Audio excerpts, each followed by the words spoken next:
Hello folks, in this video I'm going to share my journey here in Germany, how I ended up here, and what I'm now doing. As an initial disclaimer, this first video is not going to go deep into any of the phases since each of them deserves its own video. It's more like a high-level overview, and depending on what you guys are more interested in, I'll then create specific videos for it.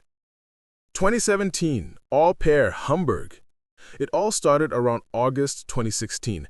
That's when I started looking for host families online. So I found a family via a website called AuPair World, and then we started talking till we reached an agreement. No, it wasn't easy, and I got many rejections, especially due to the fact that I am a boy, and I think girls are preferred for this type of program. Anyway, we gathered the documents, I made appointments for the visa, went to the embassy, had the interview for the visa, and after some time, I got the visa. I then traveled to Hamburg, and my au-pair life started, taking care of 2 boys. The routine was pretty standard, but let me know if you folks would like to know more about that.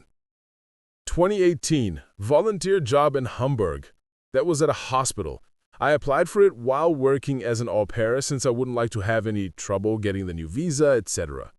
I lived in a room provided by the hospital, and I loved that. Due to the fact that it was near the hospital, I didn't have to pay for it and could therefore keep most of the €300 wage. I had my own room and bathroom, but the kitchen and all other areas were shared among all other people living in the building. Again, I won't go too deep into this yet, since this video isn't about a particular phase of my life, but so that you know, I did the volunteer year here as well. I see that many people that come here as an au pair do this as a way to stay in Germany after the au pair program. 2019, Studienkolleg, Munich. Basically, I would like to study here in Germany, and as some of you may know, depending on where you come from, your high school leaving certificate doesn't directly qualify you for a bachelor at a German university. So I applied for the Studienkolleg and went through that preparatory year. If you don't know what the Studienkolleg is, it's basically an extra school year that some international students have to go through in order to be allowed to apply for higher education here in Germany.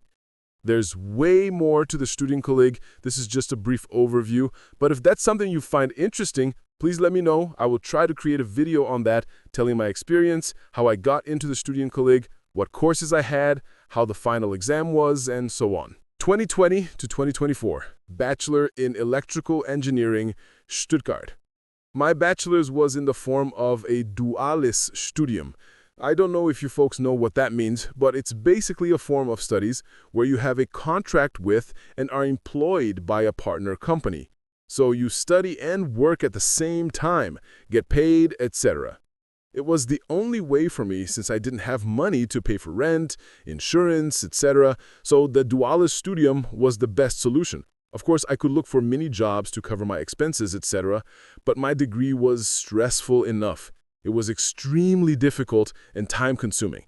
Maybe I can disclose the partner company where I worked, how the process there was, and so on in some other video. But spoiler alert, it's a huge German multinational company. 2025 present, Masters in Computer Science plus full-time job. Fast forward to 2025, I started my Masters in Computer Science at a British uni. I do it mostly remotely as I wanted to work full-time, and studying on-site here in Germany would limit my options a lot, both in terms of number of hours I was allowed to work, and location. Some months after starting my master's, I started working for the company I'm currently working for. I spent many months looking for a job. In the beginning, I was thinking of getting a mini job, but later on, I just went searching for a full-time job, and I'm glad I got an offer. The job situation here isn't very good, you know. I am glad I now have the blue card. For this new job, I had to move to another city again, so yeah, I'm becoming an expert in moving problems. Haha.